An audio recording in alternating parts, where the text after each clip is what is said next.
Assalamu alaikum.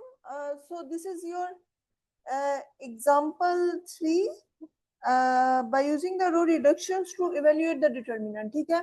अच्छा, रो reductions में मैंने आपको बताया था कि वो लास्ट वीडियो में जो लेक्चर्स जो थर्ड प्रॉपर्टी थी उसमें यही था कि अगर आपको याद हो एक मैट्रिक्स मैंने ए लिया था और बी जो फर्स्ट मैट्रिक्स था वो ये था कि अगर के की किसी मैट्रिक्स ए की किसी एक रो को किसी स्केलर से मल्टीप्लाई कर दें तो इस केस में the determinant of matrix B is equal to k times determinant of matrix ए।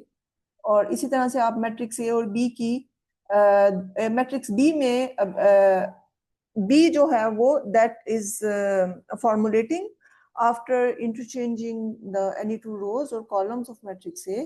तो इस केस में मैट्रिक्स बी का जो डिटर्मिनेंट था that is equal to minus determinant of A. ठीक है। एंड फाइनली आप कोई भी रो ऑपरेशंस करते हैं विद स्केलर मल्टीपल ऑफ किसी भी आप रो में अगर आप मैट्रिक्स बी की कोई भी रो जो है वो मैट्रिक्स ए की किसी भी रो में आप किसी स्केलर को मल्टीप्लाई करते हैं और उसके बाद आपकी मैट्रिक्स बी की फॉर्मुलेशन हुई होती है।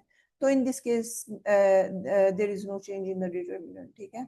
सो ये आपकी 3 प्रॉपर्टीज थी अगर आपको याद हो तो लास्ट लेक्चर्स में। ठीक है। ये मैं इसको रिमूव कर रही हूँ। So I will use these 3 properties on these examples to evaluate the determinant। अच्छा, एक बात ज़हन में रखें, ये प्रॉपर्टीज आप कब यूज करते हैं? जब आपको नॉर्मली ये कहा जाता है कि without using the expansion find the determinant. ठीक है। अच्छा, एक्सपेंशन जो होती है वो बेसिकली वो जो आपको फैक्टर्स या माइनर्स के जरिए डिटरमिनेंट फाइंड करते हैं that is the expansion. That is the way of expansion to find the determinants. क्योंकि अगर आप देखें तो उसमें आप किसी एक रो या कॉलम को एक्सपेंड करते हैं। ठीक है। सो अगर आपको ये मेंशन किया जाए कि without using expansions evaluate the determinant then you are restrict to apply these properties. ठीक है। Otherwise the choice is in your hand, आप किसी भी वे से डिटरमिनेंट को इवैल्यूएट कर सकते हैं। ठीक है।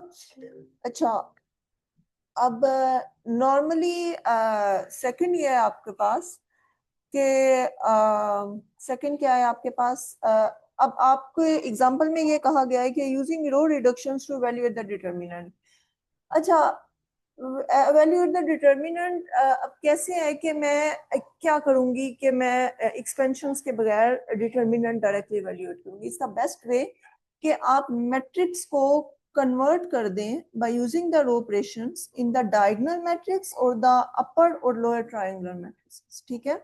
सो इस केस में क्या होता है कि अगर अल्टीमेटली आपकी मैट्रिक्स की शेप जो है वो अपर ट्रायंगुलर मैट्रिसेस में आ जाएगी या लोअर ट्रायंगुलर मैट्रिसेस में आ जाएगी तो आप क्या करेंगे कि डायगोनल एंट्रीज की जो मल्टीप्लिकेशंस होंगी जो product of the diagonal entries होगा वो आपका डिटरमिनेंट हो जाएगा। सो मेरा एक्चुअली टारगेट क्या है कि मैंने इस मैट्रिक्स के डिटरमिनेंट पे रो मेथड अप्लाई करके क्या करना है, इसको अपर ट्रायंगुलर मैट्रिक्स में कन्वर्ट करना है। इट्स अप टू यू, आप लोअर ट्रायंगुलर्स में भी कन्वर्ट कर सकते हैं, कोई मसला नहीं है। तो ये आपका अगर मैट्रिक्स ए है, so this is your matrix A. So the determinant of A, ठीक है। अच्छा, डिटरमिनेंट को नॉर्मली मोड ऑफ ए से भी डिनोट करते हैं। ठीक है।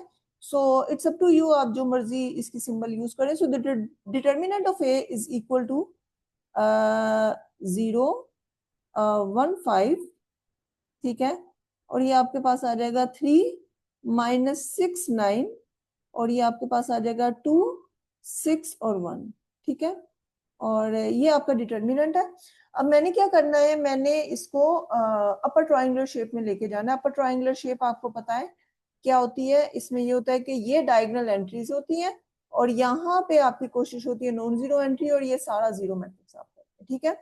सो यहाँ पे diagonal entries normally non zero होती है तो मैं काम करती हूँ, मैं कोई सी भी दो रोज को इंटरचेंज कर देती हूँ। अगर मैं रोज को इंटरचेंज करूंगी सो क्या होगा कि आपके डिटरमिनेंट के साथ नेगेटिव साइन जो है वो bye using the second property आपके डिटरमिनेंट के साथ नेगेटिव साइन जो है मल्टीप्लाई हो जाएगा रो रिडक्शंस में जो सेकंड प्रॉपर्टी होगी। So I will exchange R2 with R1 interchange. ठीक है। सो R2 और R1 को मैं इंटरचेंज कर रही हूँ। सो यहाँ पे 3 -6 9। ठीक है। और ये आपके पास मिल जाएगा 0 1 5 और ये आपको मिल जाएगा 2 6 और 1। अच्छा, अब क्या है, अब नेक्स्ट ये है कि मेरी कोशिश होगी कि यहाँ पे 3 को यूज, यहाँ पे कोशिश करूंगी मैं डायगोनल की फर्स्ट एंट्री 1 ले आऊं। 1 लाने का ये फायदा होगा कि मेरी मल्टीप्लिकेशन आगे आसान हो जाएगी, आगे इवेल्युएट करना आसान हो जाएगा, और वो एचेलॉन फॉर्म में आपने ये किया हुआ है। सो 1 के लिए क्या होगा कि मैं अगर आप देखें तो यहाँ पे जो फर्स्ट रो है ये 3 के मल्टीपल में है, जैसे ये 3 टाइम्स 2 है, 3 टाइम्स -2 है, 3 टाइम्स 3 है, 3 टाइम्स 1 है।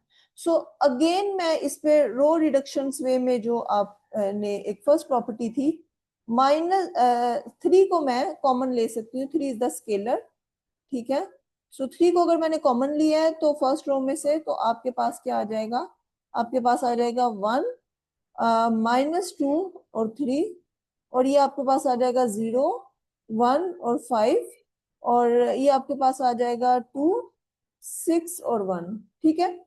सो ये जो है ये आपकी एक मिनट, ये मैंने क्या किया है, ये मैंने फर्स्ट प्रॉपर्टी अप्लाई की है, वो जो बी मैट्रिक्स जो होता है, स्केलर मल्टीपल ऑफ मैट्रिक्स ये होता है, उसकी कोई एक रो, तो आप जो रिलेशन होता है between the determinant of A and B, तो बेसिकली डिटर्मिनेंट ऑफ ए जो होता है, बी होता है, that is the scalar multiple of determinant of A. So ये आपका जो है वो एक तरह से ए मैट्रिक्स है।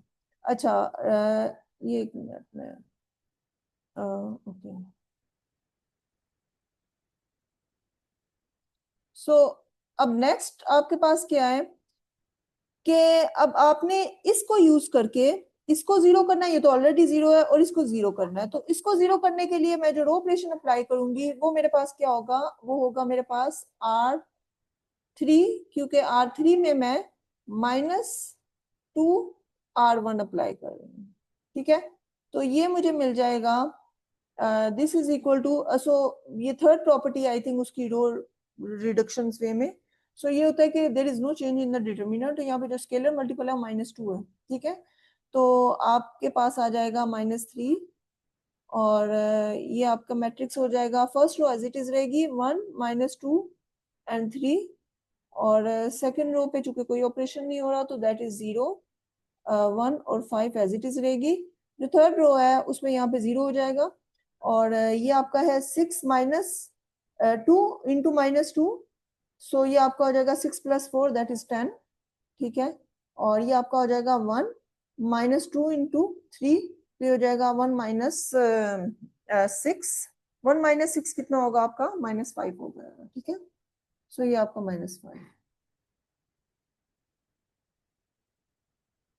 ठीक है। Okay good.